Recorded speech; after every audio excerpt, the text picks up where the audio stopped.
and her name is Teray. That'll be me. I'm Teray.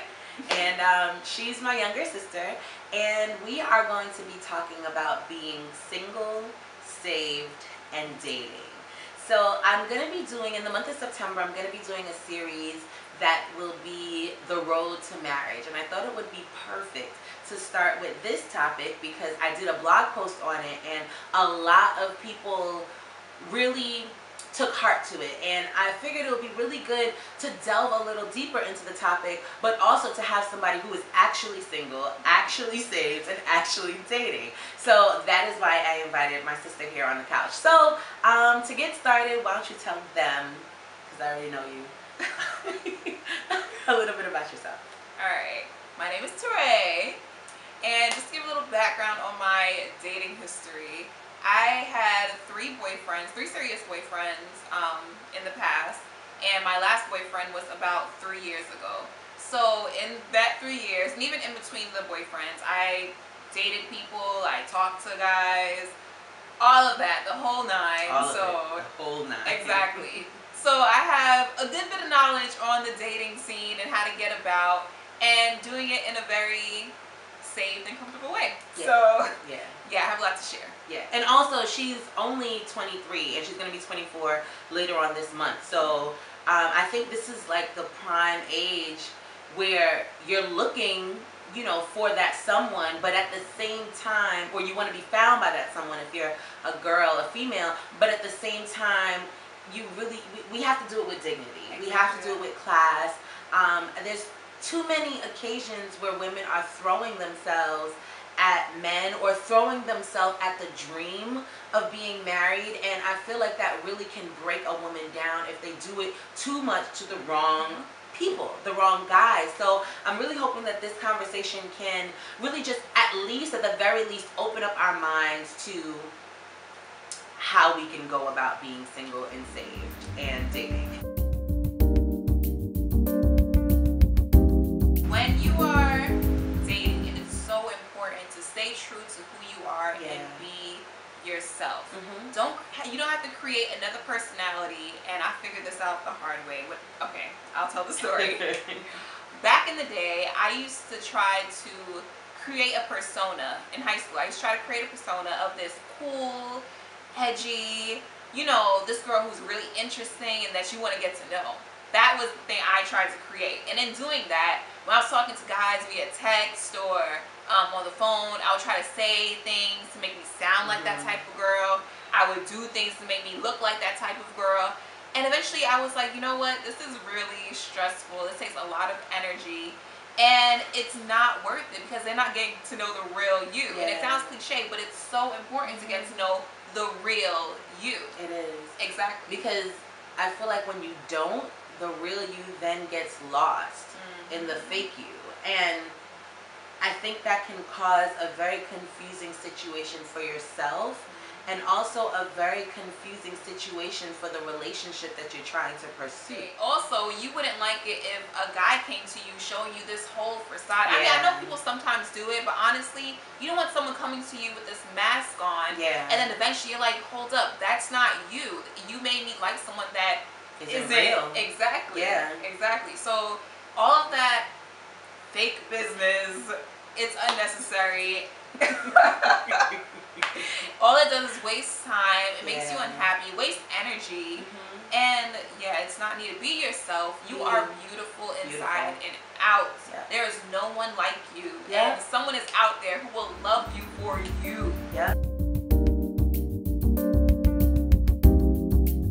I think this is a huge one. I actually recently was talking on Facebook with one of my friends, my male friends, and he was saying how frustrating it is because he feels like he has all of the major standards that I mentioned in my blog post. So go ahead and check that out if you didn't get a chance to read it. I'll link it below.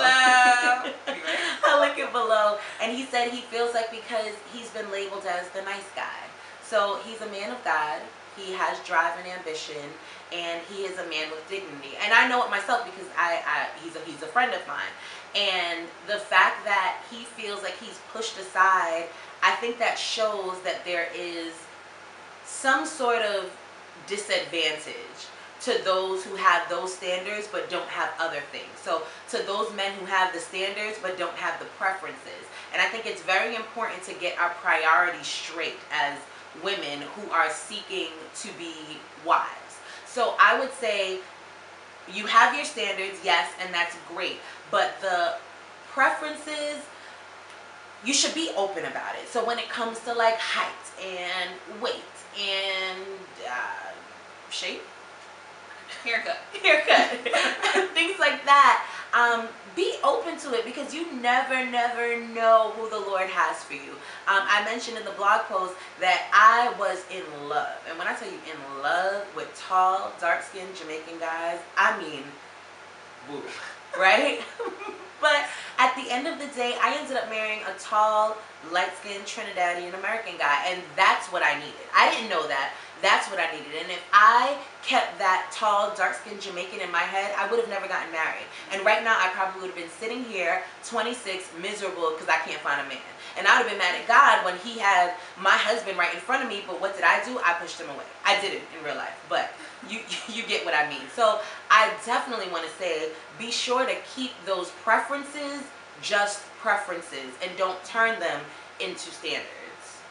Yeah, you have to be open when dating. Like, of course, you must have standards. Let's put that out there as like a strong thing. Have standards. Definitely. And I'm saying this because at one point in my life, I said, you know what? I'm going to give everybody a chance because everyone deserves a fair chance. I was young, guys. But yeah, I said everyone deserves a fair chance, and I'm not going to judge anybody. Even if you seem a little weird at first, there were people that seemed a little weird. I said, you know what? I'm going to give you a chance. And I did. But now I know it's okay to have standards. Yeah. And you want someone who is A, B, and C. Those things are set in stone. And they should be, as in like, you know, having a saved man. Oh, we don't go into that. Yeah, we can get there. A saved man, a man of integrity. And what else did you say? Who has drive and ambition. And who has drive. Those things, okay, those are your standards. If a man comes up to you and he doesn't love the Lord. Lord, that's a big one. No. Don't say, oh, I'm going to give him a chance anyway. No. Have your standards and stick to them. Yes. But then your preferences. Don't drive away every man with your preferences. Seriously. It's true. Seriously. It's true. That's when you have to be open and get to know the person and look deeper. And don't be so shallow. Because, that's exactly what it is. It's shallowness. Exactly. Yeah. Ooh, that sounds harsh. You don't want to do that because you'll miss your blessing if you end up being too shallow.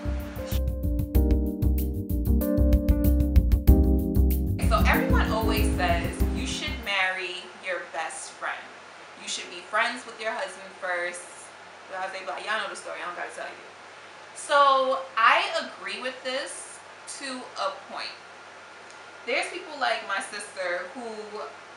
She did marry her best friend. They were friends. They were cool. You know, hang, all of that. And then that blossomed into something more. And that's a beautiful story. Absolutely beautiful. But for me, I had a male best friend.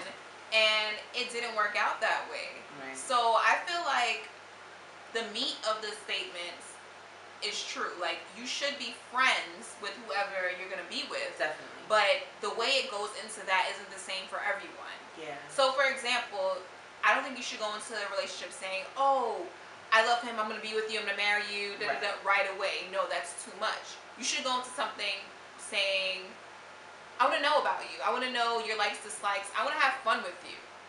That's a huge thing for me. Having fun. I'm sorry if I'm transitioning right now. No. But I feel like when you go into something with someone new, you should be having fun. A blast. Exactly. Yeah. If you're not having fun when you're with someone you just met and you're dating, what is the point? Yeah, it's true. Because down the line, I'm sorry. No, it's okay. Go ahead. Down the line, that's where you're going to get to know the, intricate details about a person. Yeah. That's when you're going to have to figure things out. There'll be conflicts and, you're going to work through those and all of that. In the beginning, you should be having the time of your life. That's what I do. If I'm not having fun with you, then what's the point? Yeah. I'm going to go out and I'm going to have a good time. Whether it's the first time I met you or we've been dating for a while. If we're dating for a while, it's because we're having fun. Yeah. And we're going to work our way from there. Yeah. So, in that having fun, that's the friendship. My turn. All I want to say, and then we can get back. No, I just want to make the point point to not overthink it. So it's like you're dating, you're being yourself, you are having fun, and you are going with the flow. You know what I mean? Of course, you know what your intention is, you know where your heart is concerning marriage, but at the same time, if you're sitting on this date, overthinking it, overanalyzing it, there's no way you can have fun. Exactly. It's just too much going on in your head, too much baffling, just too much going on. So clear your mind and go, especially if it's a first date, second date, relax. Relax and have a good time. Worry about what you're doing right, what you're doing wrong, blah, blah, blah. No, it's not all about you. Take the time to get to know that person. Go on that date saying, you know what, I want to get to know you. I want to get to know your likes and your dislikes. And just know if you can have a conversation with me, if we can laugh, if we can, you know, talk. Don't worry about you and am I going to laugh properly and, you know, all of this. No, that's not important. Don't make it all about. It's true. It's true. And that's how a friendship develops, because, and that's, you know, even more than a friendship, that's how the relationship develops. You can't be in a relationship only thinking about yourself. It's about both of you guys. And so if you go into it with that mindset, I think you are starting on a pretty good path.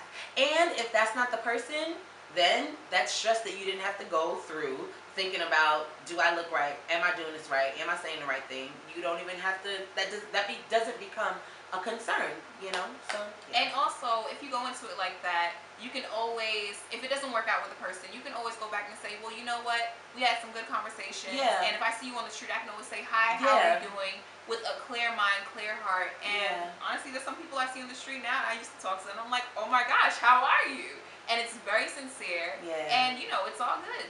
So all good in the hood. In the hood. Okay, well, I have something else I want to say.